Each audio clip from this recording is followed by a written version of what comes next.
नमस्कार साथियों, आज अपन ले रहे हैं एक्सरसाइज 1.5 जिसमें क्वेश्चन नंबर फर्स्ट है। आपको बताना कि परिमेय है या अपरिमेय। अब परिमेय और अपरिमेय बताने के लिए अपन को सबसे पहले ये पता होना चाहिए कि परिमेय और अपरिमेय के बीच में प्लस माइनस गुणा या भाग का अगर चिन्ह आ जाए, परिमेय या अपरिमेय के बीच में अगर प्लस माइनस गुणा भाग का अगर चिन्ह आ जाए तो वो संख्या हमेशा अपरिमेय होगी। तो देखो यहाँ पर दो तो आपकी परिमेय √5 क्या है, अपरिमेय है। तो इन दोनों के बीच में माइनस का चिन्ह आ रहा है, इसका मतलब ये क्या हो जाएगी, अपरिमेय। इसके बाद में पहले इसको हल कर लें। देखो अगर ब्रैकेट खोलेंगे तो क्या बनेगा, 3 प्लस √23 माइनस √23, तो क्या हो जाएगा, कट जाएगा। प्लस का है माइनस का 0 हो गया। आंसर कितना है, 3। 3 क्या है, परिमेय संख्या है, क्योंकि इसको क्या लिख सकते हैं, P/Q के रूप में लिख सकते हैं। अब देखो यहाँ पर √7 से √7 कैंसिल हो जाएगा, तो क्या बचा, √2/7, तो ये क्या होगी, परिमेय। फिर 1/√2, अब ये भाग का चिन्ह है, तो परिमेय और अपरिमेय के बीच में भाग का चिन्ह आ गया, इसका मतलब क्या होगी, अपरिमेय होगी।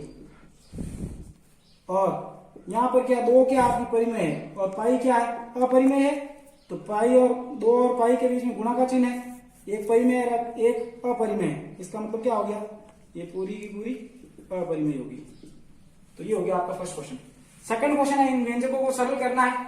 देखो यहाँ पर कोई फॉर्मूला तो लग नहीं रहा है, तो अपन क्या करेंगे, 3 को पहले 2 से गुणा करेंगे, 3 दूनी 6 प्लस फिर 3 को √2 से करेंगे, 3√2 प्लस √3 को 2 से करेंगे, 2√3 फिर √3 को √2 से गुणा करेंगे तो हो जाएगा √6। तो आगे सॉल्यूशन होगा नहीं, तो मतलब यहीं तक इसका आंसर खत्म। फिर 3 plus √3 3 minus a plus B a minus B, क्या होता है, a plus B a minus B into a minus B, ये होता है आपके a² माइनस b²। तो इसका सॉल्यूशन क्या होगा, ये वाला होगा। तो 3 का स्क्वायर माइनस √3 का स्क्वायर, 3 का स्क्वायर 9 हो गया, √3 का स्क्वायर 3 हो गया, 9 में 3 गया 6, ये आ गया आंसर। फिर है √5 प्लस √2 का स्क्वायर, ये कौन सा फॉर्मूला है, a प्लस बी का whole square, a² plus 2ab plus b²। ये चीज आपके पास पड़ी है, ये बनानी है आपको। तो √5 का whole square plus 2 into √5 into √2 plus √2 का स्क्वायर, √5 का स्क्वायर 5 प्लस 2 इंटू कितना हो जाएगा, √10 प्लस √2 का स्क्वायर 2, 5 और 2 7, 7 प्लस 2 √10, ये हो गया। फिर आपका फोर्थ क्वेश्चन है, a minus B a plus B, क्या होता है a minus B a plus B, अभी बताया मैंने, a² माइनस b²। तो √5 का स्क्वायर माइनस √2 का स्क्वायर कितना हो जाएगा, √5 का स्क्वायर 5, 2 का स्क्वायर √2 का स्क्वायर 2, 5 में से 2 हो गया 3, ये हो गया आपका आंसर। आपको याद होगा कि पाई को एक वृत्त की परिधि और उसके व्यास के अनुपात से परिभाषित किया जाता है, अर्थात पाई बराबर c/d। यह इस तथ्य का अंतर्विरोध करता हुआ प्रतीत होता है कि पाई अपरिमेय है। अंतर्विरोध का निराकरण आप किस प्रकार करेंगे। आपको ये बोला गया है कि ये जो पाई है, अब पाई का मान क्या होता है, आपको पता है 22/7 होता है, और इसी का मान अगर पॉइंटों में लिखा जाए 3.14285 होता है, मतलब ये बार बार रिपीट होता रहेगा। अब पाई बराबर c/d, c का मतलब क्या होता है, सर्कमफ्रेंस, जिसको अपन परिमिति बोलते हैं हिंदी में, और d का मतलब डायमीटर, जिसको अपन व्यास बोलते हैं। अब देखो ये होता है आपका वृत्त, इसके अंदर ये सेंटर है, ये आपकी क्या है, ये इसको पूरे को, ये तो त्रिज्या हो गई, ये भी त्रिज्या, दोनों त्रिज्या को मिलाकर ये पूरा व्यास बनता है। तो व्यास और ये इसको बोलते हैं, ये जो चारों और जो बाउंड्री निकली ये परिधि है, इसको अपन परिधि बोलते हैं। तो इस परिधि को ये बोला गया कि ये परिधि कितनी है, 22 है। मतलब ये आपको बोला ना कि भाई ये इसका क्या है, ये इस अनुपात में लिखा है, किस अनुपात में, 22/7 के। तो परिधि क्या होगी, 22 होगी, और ये कितनी होगी, 7 होगी। तो देखो अब आपको बोला गया, ये जो अपन अगर मान लो स्केल से नापते हैं, स्केल से अगर मेजर करेंगे, नापेंगे, तो ये तो नाप सकते हैं, ये 7 हो जाएगा बराबर है। लेकिन इसको अगर स्केल से बराबर नापा जाएगा तो इसका जो मान आएगा वो क्या आएगा, लगभग 3 पॉइंट, यानी एक्यूरेट अपन नाप ही नहीं सकते पेंसिल स्केल से, क्योंकि ये स्केल से नापा नहीं जाता। अगर स्केल से नापेंगे तो पॉइंटों में इधर उधर आएगा, कभी सेम आएगा ही नहीं। तो ये जो मान लिखा जाता है 22/7, ये आपके 3.1428 मतलब पॉइंटों में आएगा, इधर उधर आएगा, फिक्स आप मान ही नहीं सकते। तो इसका जो ये पाई का मान है 22/7 है। तो ये जो बोला गया, ये कह रहा है अंतर्विरोध करता है क्या, नहीं करता है, क्योंकि इसका जो मान है वो क्या आएगा, अलग आएगा। हर बार अलग अलग, तो अपन क्या कहेंगे, अंतर विरोध नहीं करता है। ठीक है, तो ये हो गया थर्ड क्वेश्चन। तो फोर्थ क्वेश्चन बोला गया कि रूट 9.3 को आपको क्या बताना, संख्या रेखा को बताना। तो अपन क्या करते हैं, यहाँ पे कोई पॉइंट मान लेते हैं, जैसे मान लीजिए यहाँ मान लेते हैं अपन आपका ए मान लेते हैं, इधर मान लेते हैं बी। तो ये ए और बी यहां तक अपन कितना ले लेते हैं 9.3, ये पूरा आपका 9.3 है यहां तक। ठीक है, और अपन क्या करना पड़ेगा, इसके आगे इस पॉइंट के आगे अपन एक ज्यादा और पॉइंट लेते हैं अपने मन से, ये 1 सेंटीमीटर, ये जो लिया अपन ने 1 सेंटीमीटर लिया है यहां से। अब आपको क्या करना है, 9.3 ये बताना है ये जो मान है, और इस पूरे को यहां से जो अपन ने लिया है इस पूरे को, ये पूरा कितना हो गया भाई, यहां से लेके ए से लेकर सी तक, ये पूरा 9.3 प्लस ए कितना हो जाएगा, ये AC का मान हो जाएगा 9.3 प्लस ए कितना हो जाएगा 10.3 हो जाएगा। तो 10.3 के अंदर अब अपन क्या करेंगे, इसका एक चाप काटना पड़ेगा, आधा करना पड़ेगा, इसका आधा करेंगे तो कितना हो जाएगा, ये हो जाएगा आपके 5.15, ये हो जाएगा। ठीक है ना, मतलब ये पूरा जो भाग है ए से लेकर सी तक, ये पूरा कितना होगा 10.3, यहां से पूरा यहां तक। ठीक है, और इस AC का अगर आधा करेंगे, हाफ करेंगे अपन, तो कितना हो जाएगा 5.15।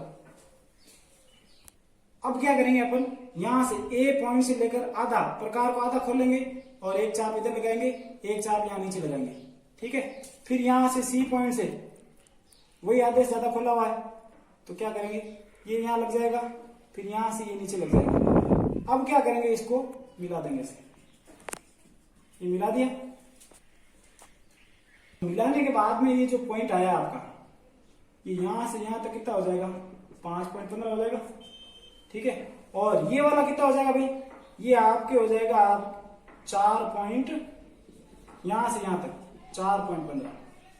ठीक है, क्योंकि ये पूरा कितना था 9 पॉइंट आपके 3 था, तो 5.15 और 4.15 जोड़ेंगे 9.3 आ जाएगा वापिस, और ये आपका 1 सेंटीमीटर है। तो अपन क्या करेंगे, यहां से अब यहां से चाप काटेंगे, तो इसको ऐसे चाप काटेंगे तो अपना क्या कटेगा, ये ऐसे आ जाएगा, ये इस प्रकार से आएगा। ठीक है, तो ये क्या हो जाएगा, यहां से आप क्या करोगे अब, तो यहां से जो चाप जाएगा वो लगभग ऐसे आएगा यहां तक। ठीक है, तो आप क्या करेंगे, यहां पर आपका एक त्रिभुज बनेगा, ये आपकी साइड आ गई, फिर आपके यहां तो ये मिलेगा, इसको क्या करेंगे, इसको यहां से इसको मिला देंगे, तो ये तो हो गई आपके 4.15। अब ये जो आपने भुजा बनाई है ये क्या हो गया कर्ण। अब कर्ण कहां से आएगा, यहीं से आएगा कर्ण, मतलब इस भुजा को अपन यहां पर लेकर आएंगे, ये वाली भुजा यहां मुड़ेगी, तो ये क्या था, ये कितनी हो जाएगी, ये 5.15 ही होगी, क्योंकि भाई आपकी ये भुजा कितनी अपन पहले निकाली, ये 5.15 हुई थी, अपन आधा किया था, तो ये भुजा को अगर ऐसे मोड़ेंगे तो ये क्या बन जाएगी, ये इस तरह से बन जाएगी, तो ये 5.15, ये दोनों भुजाएं आ गई। तो अपनी ये जो भुजा होगी, ये जो आपका लंब होगा, ये लंब कितना होगा, ये तो 90 डिग्री हो गया, ये जो लंब होगा ये कितना होगा 9.3 ही होगा, रूट 9.3 यही होगा। जैसे मान लो आपको सिद्ध करके देख लेते हैं, कर्ण स्क्वायर बराबर क्या होता है, लंब स्क्वायर प्लस आधार स्क्वायर होता है। अपन को क्या निकालना, अपन को ये लंब निकालना है, तो लंब स्क्वायर बराबर क्या हो जाएगा, कर्ण स्क्वायर माइनस आधार स्क्वायर। तो कर्ण स्क्वायर, कर्ण कितना था 5.15, 5.15 का होल स्क्वायर माइनस आधार कितना है 4.15, तो 4.15 का होल स्क्वायर। आपको पता है ए स्क्वायर माइनस बी स्क्वायर क्या होता है, ए स्क्वायर माइनस बी स्क्वायर, ए प्लस बी ए माइनस बी, तो अपन किसको क्या लिखेंगे 5.15 प्लस 4.15 और 5.15 प्लस सॉरी माइनस 4.15, 5.15 में 4.15 जाएगा, कितना बचेगा भाई एक, सॉरी ये जोड़ना है ना, तो कितना हो जाएगा 9.3 और आपके ये हो जाएगा 5.15 में 4.15 जाएगा, कितना बचेगा एक बचेगा। 9.3 को 1 से गुणा करें 9.3 आ जाएगा। ये कितना था लंब स्क्वायर, अब स्क्वायर अगर उधर भेजेंगे तो लंब का मान क्या हो जाएगा रूट 9.3, तो आगे ना ये 9.3, ये रहा रूट 9.3। यहां से इसको चाप रखेंगे अपन, जैसे मान लो इस लाइन को आगे बढ़ा देते हैं, कितनी होगी, यहाँ पर 1 था, ये 1 सेंटीमीटर, यहाँ 2, यहाँ 3, ये 4 ऐसा आएगा। तो क्या करेंगे, यहां से प्रकार को यहां रखेंगे, इतना खोलेंगे और यहां से चाप लगाते हैं, यहाँ आएंगे तो ये यहां से निकलेगा, तो यहां से निकलते हुए ये कहाँ जाएगा, इधर तक आएगा, लगभग 3 और 4 के बीच में होगा। तो यहाँ ये जो पॉइंट मिलेगा अपन को, ये कितना होगा पॉइंट, √9.3 हो जाएगा। तो ये इस संख्या ने पर इसको ऐसे बताते हैं, तो यहाँ पर आएगा लगभग 9.3। तो ये हो गया, आपको इस प्रकार से √9.3 को दर्शाना है। हाँ, तो आपका लास्ट क्वेश्चन है इस एक्सरसाइज का 5th क्वेश्चन, जिसमें हरों का परिमेयकरण करना। अब आपको पता है हरों का परिमेयकरण कैसे करते हैं। परिमेयकरण का मतलब होता है कि आपको क्या करना है कि ऐसी संख्या, मतलब जैसे जो हर कौन से ऊपर वाला अंश होता है, नीचे वाला हर होता है, तो हर को सेम संख्या से गुणा करना। 1/√7 है तो इसको √7 से गुणा करेंगे, √7 से भाग देंगे। तो इसका मतलब क्या हो जाएगा, ऊपर वाला गुणा करेंगे तो √7 को 1 से करेंगे, √7 को √7 से करेंगे तो √7 का ये स्क्वायर बन जाएगा ऐसे, और इसको ऐसे आपको पता है रूट कैंसिल हो जाएगा, तो नीचे क्या आ जाएगा √7/7। ये हो गया आंसर। अब इसका करना है, तो हर का परिमेयकरण करने के लिए सेम संख्या लिखी जाती है, लेकिन इसके अंदर क्या होता है कि आपकी जो हर वाली संख्या वो सेम लिखी जाएगी, लेकिन चिन्ह चेंज हो जाएगा। माइनस का है तो प्लस लिखना है, प्लस का है तो माइनस लिखना है। मतलब आपको क्या करना है, √7 प्लस √6 बटा √7 प्लस √6। अब गुणा कर लो, ऊपर वाली संख्या से गुणा करेंगे तो √7 प्लस √6 ही रहेगा। नीचे वाले से करेंगे a minus B a plus B, क्या होता है a minus B a plus B, a square minus B square, तो √7 का स्क्वायर माइनस √6 का स्क्वायर। गुणा करेंगे √7 प्लस √6 बटा √7 का स्क्वायर होता है 7 माइनस √6 का स्क्वायर होता है 6, 7 में 6 गया 1, तो √7 प्लस √6 बटा 1। तो आंसर क्या था, √7 प्लस √6, ये हो जाएगा।